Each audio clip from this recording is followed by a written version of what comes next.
چلی کے ساحل سے کافی دور 3700 کلومیٹر کے فاصلے پر پیسیفک اوشن کے بالکل بیچوں بیچ ایک ایسا آئلینڈ موجود ہے جہاں ہزاروں بڑے بڑے دیوقامت چہرے موجود ہیں جو صدیوں سے بنائے گئے ہیں۔ آخر اتنے بڑے بڑے مجسمے کس نے بنائے اور کیوں؟ آج تک سائنس اور جدید ٹیکنالوجی ان سوالوں کے سامنے کیوں خاموش کھڑی ہے، جسے دنیا ایسٹر آئلینڈ کا معمہ کہتی ہے؟ آج ہم اس راز کی تہہ تک جائیں گے، لیکن ویڈیو میں آگے بڑھنے سے پہلے اگر آپ چینل پر نئے ہیں تو چینل کو سبسکرائب کریں اور ویڈیو کو پورا دیکھیں۔ ایسٹر آئلینڈ، جس کا مقامی نام راپا نوئی ہے، یہ دنیا کے سب سے پراسرار اور دور افتادہ مقامات میں شمار ہوتا ہے۔ یہ آتش فشانی جزیرہ پیسیفک اوشن کے بالکل بیچوں بیچ میں واقع ہے اور اپنی غیر معمولی تنہائی کے باوجود صدیوں سے انسانوں کے تجسس کا مرکز بنا ہوا ہے۔ اس جزیرے کی سب سے بڑی پہچان اس کے دیوقامت پتھریلے مجسمے ہیں جنہیں موئے کہا جاتا ہے۔ اس جزیرے کو سب سے پہلے یورپی ایکسپلورر جیکوب روگوین نے 1722 میں دریافت کیا تھا۔ وہ سمندر میں جاتے ہوئے اس جزیرے پر پہنچے۔ اس نے دیکھا کہ بڑے بڑے دیوقامت چہرے سمندر کی طرف پیٹ کر کے کھڑے ہیں، جسے انتہائی مہارت سے بنایا گیا تھا۔ اس وقت سے ریسرچرز نے اس جزیرے پر تحقیق کرنا شروع کیا۔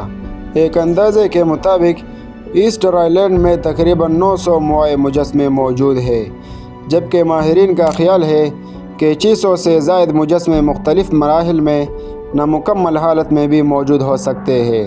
زیادہ تر مجسمے پہاڑوں کے اندر کانوں میں تراشے گئے ہیں اور باقی جزیرے کے کناروں پر پتھریلی پلیٹ فارمز یعنی آہوں پر نصب کیے گئے ہیں۔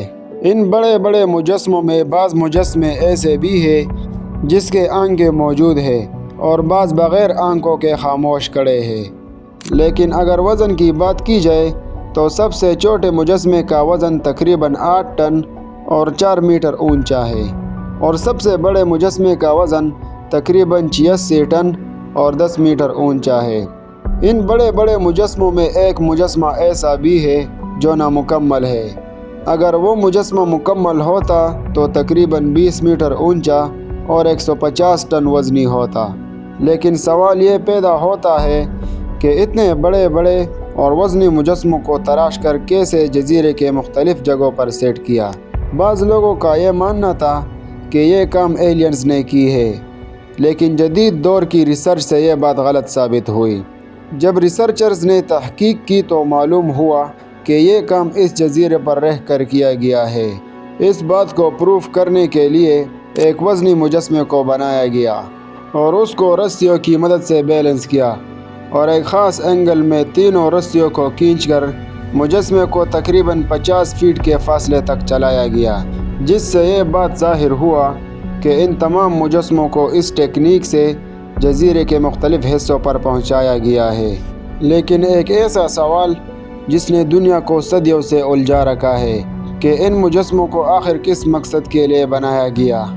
بعض نظریوں کے مطابق موئے مجسمے مرحوم سرداروں اور معزز افراد کی روحوں کی علامت تھی۔ یہ مانا جاتا تھا کہ یہ مجسمے اپنے قبیلوں کی حفاظت کرتے ہیں اور روحانی طاقت بھی فراہم کرتے ہیں۔ بعض لوگ یہ بھی کہتے تھے کہ ہر قبیلہ زیادہ اور بڑے مجسمے بنا کر اپنی طاقت، دولت اور اثر و رسوخ کا اظہار کرتا تھا۔ ان بڑے دیوقامت مجسموں میں بعض مجسمے سمندر کی طرف پیٹھ اور بستیوں کی طرف رخ کیے ہوئے ہیں، جو اس نظریے پر زور دیتے ہیں کہ وہ لوگوں پر نظر رکھنے اور ان کی حفاظت کے لیے نصب کیے گئے تھے۔ لیکن آخر کون لوگ اس جزیرے پر رہتے تھے؟ ابتدا میں یہ خیال کیا جاتا تھا کہ ایسٹر آئلینڈ کے قدیم باشندے جنوبی امریکہ سے آئے تھے، لیکن جدید تحقیق نے یہ ثابت کر دیا کہ یہ لوگ پولینیشیا سے تعلق رکھتے تھے۔ ماہرین کے مطابق ان کی آمد کا زمانہ تقریباً 300 عیسوی سے لے کر 1200 عیسوی کے درمیان ہو سکتا ہے۔ اگرچہ ان لوگوں کا تحریری ریکارڈ نہ ہونے کے برابر ہے، لیکن ان کے بنائے گئے عظیم الشان موئے مجسمے، پتھریلے پلیٹ فارمز اور دیگر نوادرات اس بات کا ثبوت ہے کہ یہ ایک ترقی یافتہ، منظم اور ہنرمند تہذیب تھی۔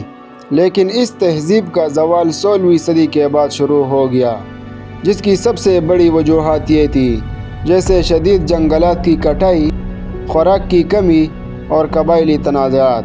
ایک وقت تھا کہ اس جزیرے کی آبادی تقریباً 15,000 تھی، لیکن 1870 کی دہائی تک صرف 100 سے زائد افراد باقی رہ چکے تھے۔